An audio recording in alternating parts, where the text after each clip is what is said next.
Et nous sommes de retour au plateau pour la dernière partie de cette émission. Nous abordons notre quatrième sujet. Nous parlons à présent du Togo. Un communiqué du gouvernement prévient contre des troubles. Le gouvernement, en date du 6 juin, donc aujourd'hui, a sorti un communiqué dans lequel il revient sur les situations par rapport au récent retentissement de l'actualité sur les réseaux sociaux de nos jours. Parlant de cybersécurité, cybercriminalité, messages relayés et diffusés sur les réseaux sociaux, le gouvernement rappelle qu'il y a des dispositions qui punissent les auteurs de ces messages et tout acte de défiance envers l'autorité. Je ne pourrai pas lire la totalité du communiqué avant de vous donner la parole, chers invités. Permettez-moi du moins de lire quelques portions de ce communiqué. Alors, il dit, le gouvernement rappelle à l'attention de tous que l'exercice de la liberté d'expression et du droit à l'information reconnu par la loi fondamentale ne saurait exempter plutôt les citoyens, quels qu'ils soient, de la soumission aux lois et règlements de la République, en l'occurrence le Code pénal, le Code de la presse et de la communication, la loi relative à la protection des données à caractère personnel, la loi relative à la sécurité intérieure et la loi de la cybersécurité et la cybercriminalité. Faut-il le rappeler, le fait d'utiliser les technologies de l'information et de la communication ou d'agir en bande organisée en vue de commettre des infractions constitue au regard de la législation togolaise une circonstance aggravante entrant dans la détermination des sanctions applicables aux auteurs et complices des dites infractions. En conséquence, le gouvernement rappelle que toute personne qui s'adonne délibérément ou par procuration à de tels actes répréhensibles s'expose sans exception aucune à la rigueur de la loi. Bon, le communiqué continue, mais comme je le disais, je ne pourrais pas en donner lecture totale. Chers invités, vous avez sûrement ce communiqué, vous l'avez parcouru, vos réactions. Vous savez que pour le quatrième sujet, la parole est à qui veut la prendre en premier. Chers invités, à vous la parole. Qui veut y aller en premier? Ok, alors, je pense que le communiqué du gouvernement vient suite à certaines interpellations ou certains mouvements sur les réseaux sociaux, ou du moins c'est des propos appelant à des manifestations dans le pays. Aujourd'hui, il y a eu des scènes sporadiques à certains endroits de la ville, mais vraiment sans importance, suite effectivement à ces différents appels à travers les réseaux sociaux demandant des manifestations qui apparemment n'ont pas un véritable objet. Il n'y a pas une véritable organisation qui porte ces manifestations. Alors, le communiqué est apparu à juste titre pour rappeler à chaque citoyen l'existence d'un cadre juridique qui traite de ces questions de manifestation et qui surtout sanctionne les comportements indélicats, les délits de presse, où au Togo il n'y a pas le délit de presse n'est plus en vigueur, il est enlevé. Mais des propos déplacés ou du moins des attaques sur des personnes sont punis par la loi. Alors ce communiqué rappelle tout simplement le cadre dans lequel ces différents comportements malsains peuvent être pris en compte et gérés, mettant les auteurs devant leurs responsabilités. Ce n'est qu'une action positive pour nous tous d'ailleurs, parce que personne n'est à l'abri de ceux qui ne se maîtrisent pas et qui se livrent à n'importe quel abus de langage à travers les réseaux sociaux. Et je pense que le gouvernement a pris ses responsabilités, à chaque citoyen d'en prendre les siennes. Merci beaucoup. Constant Lemot, qui veut aller à la suite de Constant Lemot pour l'analyse de ce communiqué. Ok, merci, je prends. Allez-y. Je pense que nous devons être clairs. Lorsqu'on pose les actes, il faut pouvoir les assumer. Il faut également s'assumer. Un gouvernement doit parvenir, doit s'assumer et assumer des charges de ses actions vis-à-vis de son peuple. Nous savons que le Togolais crie aujourd'hui son ras-le-bol, ce n'est pas aujourd'hui. C'est depuis. Mais des mesures ne sont pas prises pour améliorer les conditions des Togolais. Supposez que ces manifestations annoncées sont le fruit d'une manipulation de qui que ce soit, c'est considérer les Togolais comme des moutons. L'un de penser que nous sommes en train de célébrer la fin des moutons aujourd'hui. Les Togolais ne sont pas des moutons, ils ne sont non plus dupes. Ils sont des êtres de raison qui pensent, qui ont une dignité, une valeur. Et c'est pour cela que je voudrais simplement dire au gouvernement que pour les accidents de route qui occasionnent des pertes en matériel et en vies humaines, je l'accuse. Pour des enfants renvoyés de l'école, ou du moins ceux-là qui ne peuvent même pas passer leur examen, pour les examens qui sont imminents, pour non-règlement de l'entièreté de leur scolarité, j'accuse le système RPT UNIR. Pour des enfants qui n'ont pas d'emploi, ou pour tous les problèmes sociaux qui sont évoqués, on accuse le gouvernement. Même pour la 5e République, avec ces institutions qu'on suppose être mises en place, sans les Togolais, sans consulter fondamentalement les Togolais par la voie référendaire, je l'accuse. Il y a de quoi qu'il y ait de la grogne dans le pays. Il suffit de prendre la mesure des choses et d'engager un dialogue social avec les acteurs. Les marchés brûlés, les femmes qui sont aux abois, le droit de la femme qui est devenu une antagoniste entre les hommes et les femmes au foyer où les familles sont fragilisées. Toutes ces situations, quand vous les analysez, vous ne pouvez pas dire aujourd'hui que quelqu'un est manipulé. Je le dis souvent, quand on dit santé, on dit qu'il n'y a pas les moyens. Même lorsque le CHU est inondé, jamais le CHU n'a été inondé. Mais quand c'est inondé, on dit qu'il n'y a pas l'argent. On parle de l'éducation, on dit qu'il n'y a pas de l'argent. On parle du social, on dit qu'il n'y a pas de l'argent. Mais on a toujours des milliards à partir des élections pour légaliser ce qui ne devait pas l'être. Pour des CPC complotistes contre le peuple. Je crois quand même que ça n'est de trop. Aujourd'hui, le gouvernement doit organiser des assises pour un dialogue franc afin de tirer les conditions de vie du Togolais vers le haut. On a parlé du Gabon tout de suite. On a vu le signal fort donné par Oligui Nguema. Pourquoi le Togo ne peut pas prendre des mesures concernant le phosphate et commencer par semer le phosphate dans la vie des Togolais? Certains sont obligés d'aller se chercher ailleurs. Même quand Donald Trump prend des mesures restrictives contre les ressortissants de certains pays, c'est parce que les gens sont obligés, malgré eux, de passer outre mesure pour vivre dans ces pays, dans l'illégalité, qui constitue une menace pour l'État américain. Face à toutes ces situations, je crois quand même que aujourd'hui, quand le peuple togolais veut parler, le gouvernement ne doit pas proférer des menaces. Parce que les gens meurent de faim, les gens souffrent tellement. Le ratio alimentaire du Togolais aujourd'hui se résume à 2 boules de pâtes et à un petit poisson de 100 francs qui ne coûte peut-être pas 200 francs pour toute une journée. Donc, il faut qu'on réagisse. On ne va pas puiser seulement de l'argent pour alimenter certaines personnes.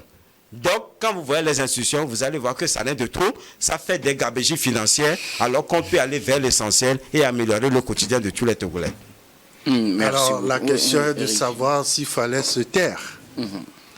Est-ce qu'il faut se taire? Je ne crois pas.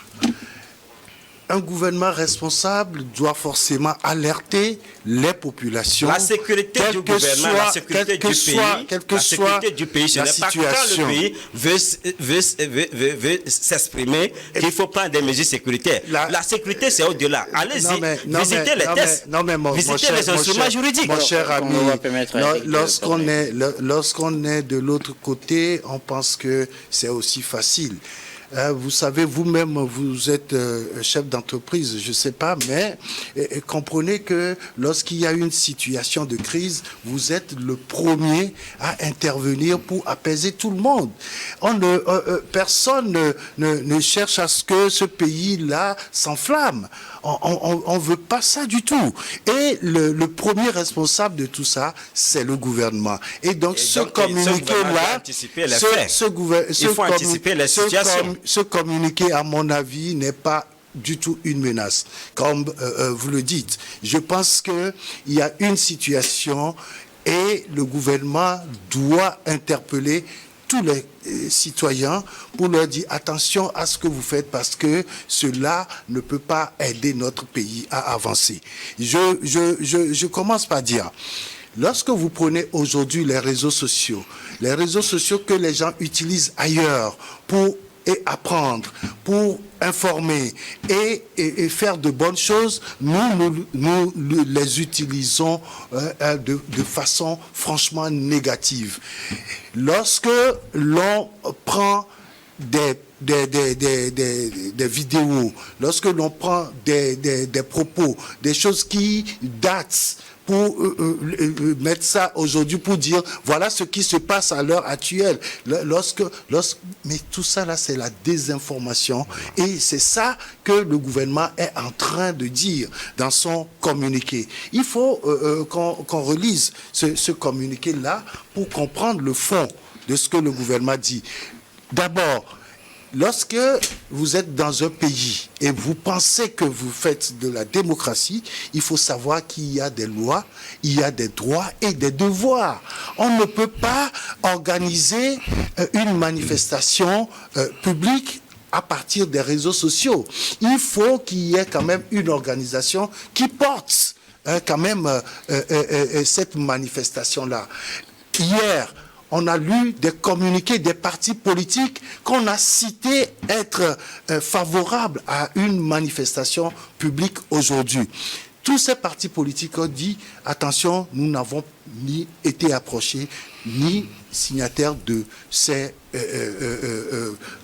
diffusions, ces communiqués qui demandent des manifestations. Ça veut dire que ces partis politiques-là sont conscients de la situation que peut provoquer une organisation qui n'est coiffée par personne, qui n'est organisée ni par les partis politiques, ni par la société civile. Je pense que... Alors, dans ce cas, Eric Johnson, qu'est-ce qu'on appelle alors manifestation spontanée?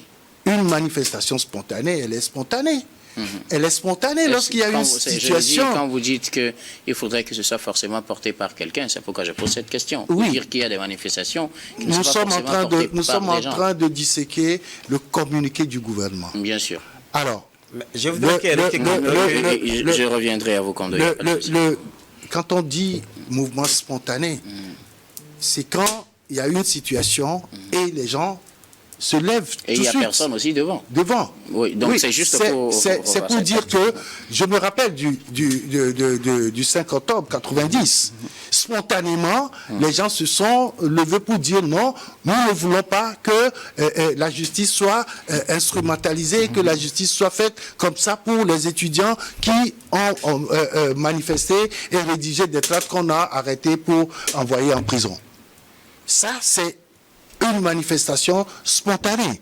Mais là, lorsqu'on prend les réseaux sociaux pour dire des choses qui ne sont pas vraies, pour parfois même intimider les gens, pour dire... Non mais, je dis, c'est de la responsabilité du gouvernement quand même de dire, attention, mes chers compatriotes, voilà ce qui se passe.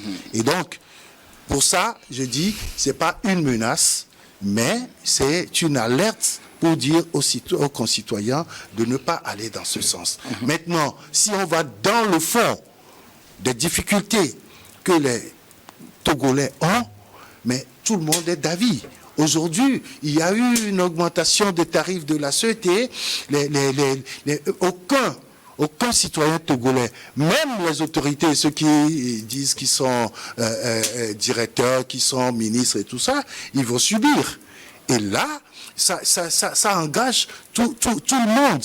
Maintenant, qu'est-ce qu'il faut faire par rapport à ces augmentations? Je pense qu'il faut mieux communiquer. Il faut mieux expliquer la situation aux concitoyens pour qu'ils comprennent pourquoi on veut augmenter ces tarifs-là. Mais de toutes les façons, le courant est une denrée et de nécessité pour le peuple togolais. Et par conséquent, tout le monde a besoin d'électricité aujourd'hui.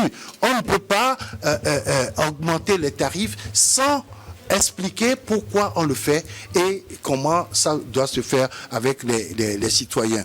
Il y a également les associations des consommateurs qui devraient aussi être associées à tout ceci. Là, je pense qu'il y a une situation qu'il faut essayer de réexpliquer aux populations. Et on parle de la cherté de la vie. Ça, le gouvernement l'a reconnu et le ministre en charge du commerce a fait même une sortie pour dire, bon voilà, désormais ce que nous allons faire, nous allons contrôler les prix sur le marché parce qu'il y a des spéculations un peu partout, etc. Mais c'est connu par tout le monde qu'il y a une flambée des prix qui, franchement, n'est pas de bonne loi pour les populations. Kondo, vous vouliez réagir. Maintenant, vous avez la parole. Oui, je voudrais que nous comprenions autour de ce plateau que je ne m'attaque pas au communiqué du gouvernement. Il est dans son rôle. Mais je parle des causes qui peuvent susciter la grogne. Que ce soit maintenant, ou hier, ou demain, le gouvernement a l'obligation d'anticiper. Et l'anticipation provient de la satisfaction des besoins de tout citoyen togolais ou bien de toute personne résidant sur le sol togolais.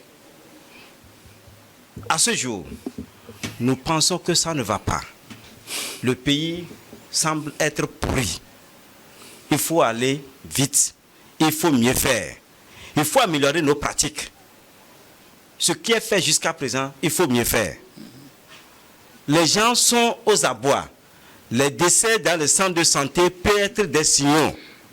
L'abandon scolaire peut être des signaux. Le cri des femmes peut être des signaux.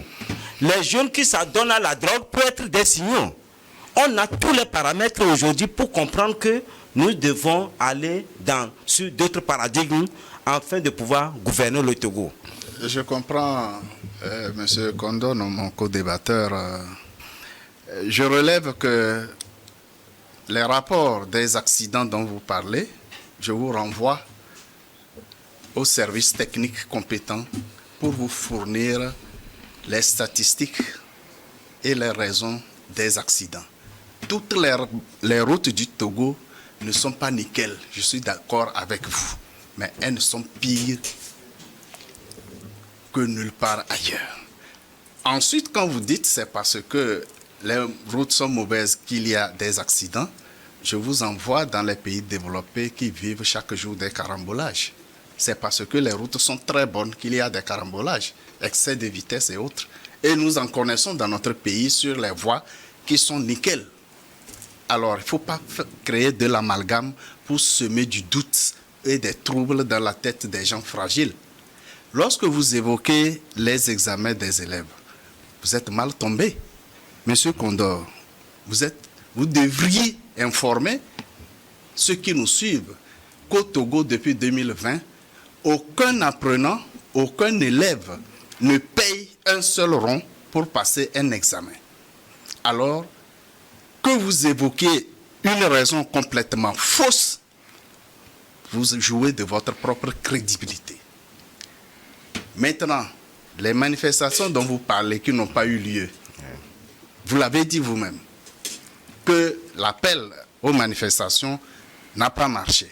Ça n'a pas marché parce que c'est sur les réseaux sociaux que des aigris ont exprimé leur rage.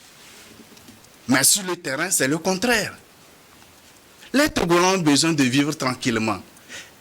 Nulle part, il n'y a de l'or à ramasser ou de l'argent à ramasser comme ça. Partout, il faut se battre. Il faut travailler. Et on ne peut pas travailler s'il y a de l'insécurité ou du désordre. C'est de cela, notre pays a vécu de ces moments difficiles.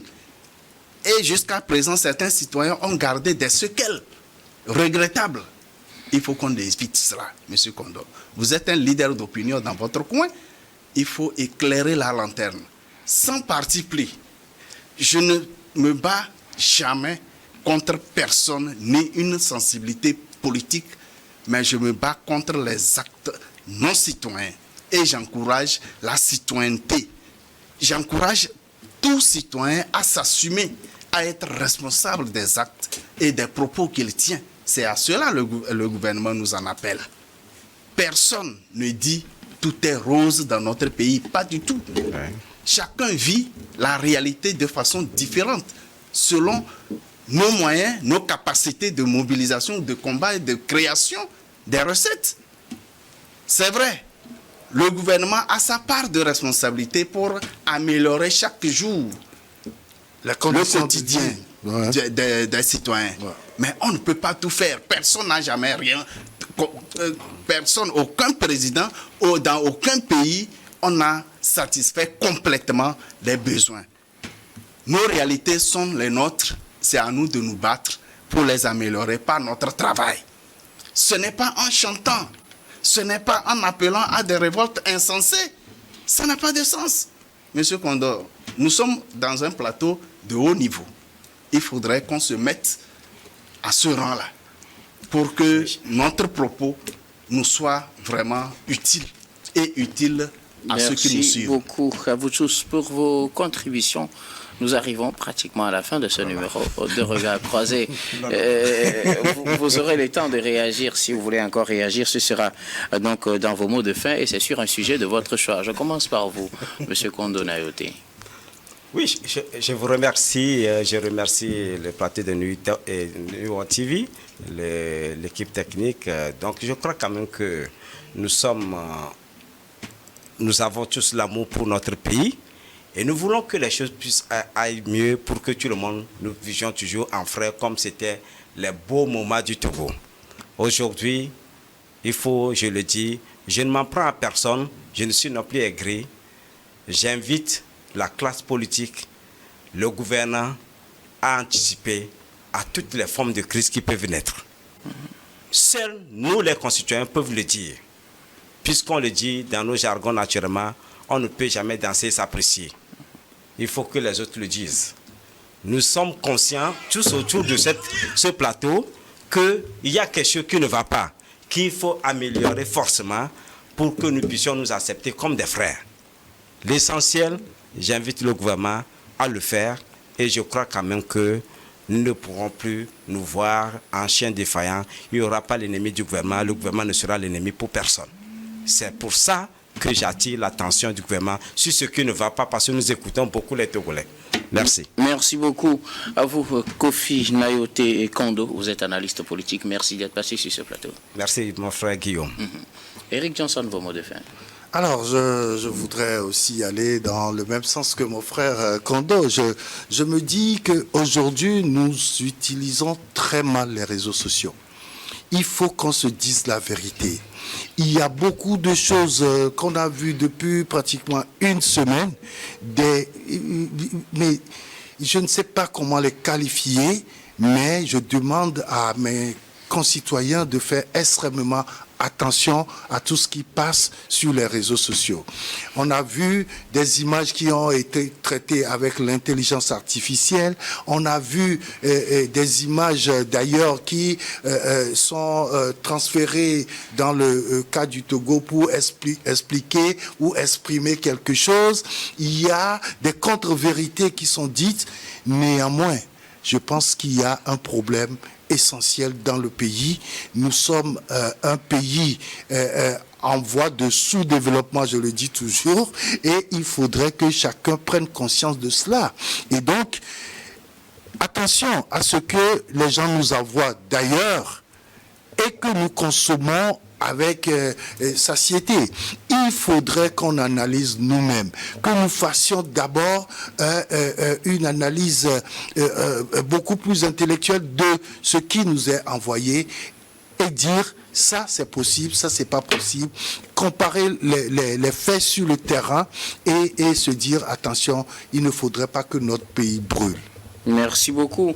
À vous, Eric Johnson, vous êtes journaliste, directeur de publication du journal L'Union. Merci d'être passé sur ce plateau. C'est moi qui vous remercie et bonne fête à tous les musulmans. Merci beaucoup. À vous, alors, Constant Lemou, vos mots de fin. Mon mot de fin est toujours un appel à tous les citoyens qui doivent jouer chacun sa partition dans son coin, ensemble.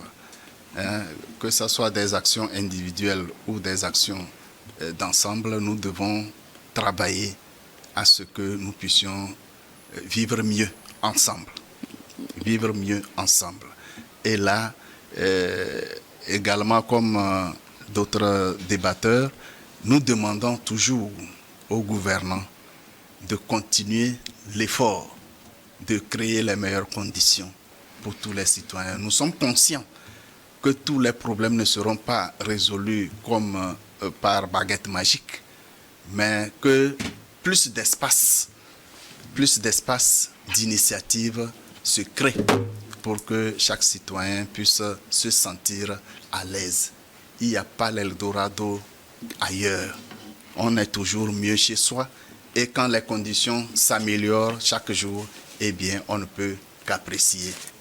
Pour le moment, nous voulons vivre ensemble et en paix. Merci beaucoup. Que tout se passe pour le mieux dans notre pays. Constant Lemou, vous êtes analyste politique. Merci d'être passé sur ce plateau. Merci, Guillaume. Tous les plaisirs pour moi. Merci également à toutes les équipes techniques et rédactionnelles qui nous ont aidés à préparer et à présenter cette émission. Merci beaucoup à Clès Opinyang à la réalisation, à Florent Ekou et Segno Ouompa et Prudence Makoui à la diffusion. Merci à Rebecca Vessou et Stéphane Kouano à la caméra et surtout à vous, très chers téléspectateurs, de nous avoir suivis.